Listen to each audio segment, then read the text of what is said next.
Hi guys, hinahanap ko lang kung nasan yung Christian busking, pero ang dami kong friends na nakita dito sa Ayala Malls, Marikina. And the reason why I'm here is because Kate Torres Music is here. Kate Torres is a Christian busker and I saw her post on Facebook that she will be in Marikina City, and I also saw the poster. It's not the first time I'm seeing her in person because one time my husband and we went to BGC to see her perform. We're just so blessed that God allowed worship in the busy streets of Metro Manila. I think it will be such an honor to welcome her here in Marikina.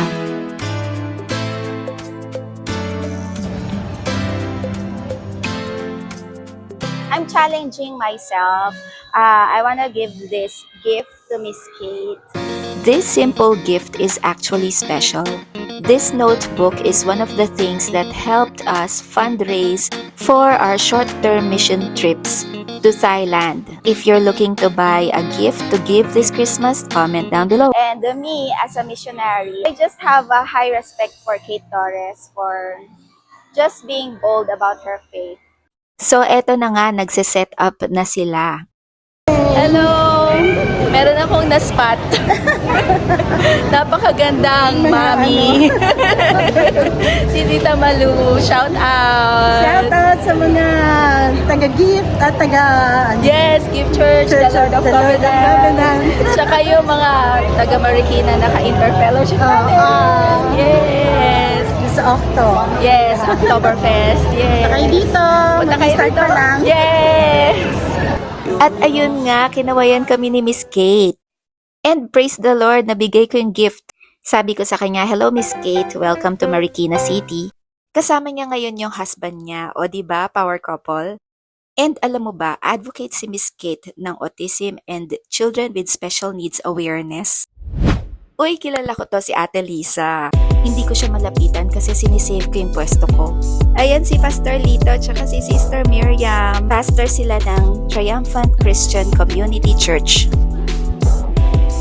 At tsaka si JJ tsaka si Jana, baby nila. Grabe. Hala, andito rin si Ron at si Melody. Shout out sa inyong lahat! Napansin ko lang na parang ang daming nagde-date today. And you know what? Ang saya ng atmosphere. Tingnan nyo. Ako, bigla tayong dumami. Okay na po ba mag-request lang ako na tawag dito?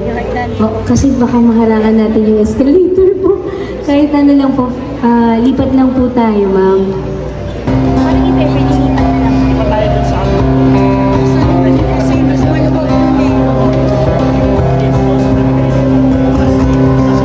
Kailangan i-manage ng mall security yung mga daanan ng tao kasi for sure, dadami yung tao dyan. Okay na po kayo dyan?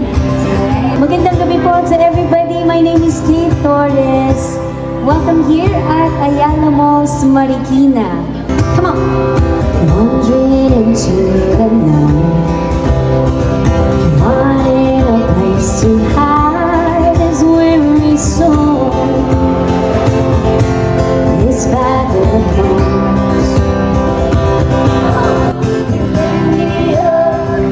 Turn me around, place my feet on solid ground. Nakaka-bless makita yung mga tao na ina-express nila yung worship nila sa Lord. It doesn't matter whether they are a new Christian or matagal na.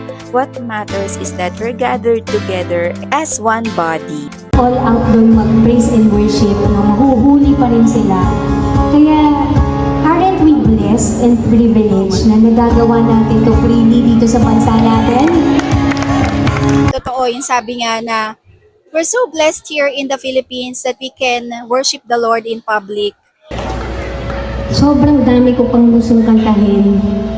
Hindi na tayo uuwi. Pag kinanta ko po itong lahat nito. Pero sana po magkita-kita po tayo ulit.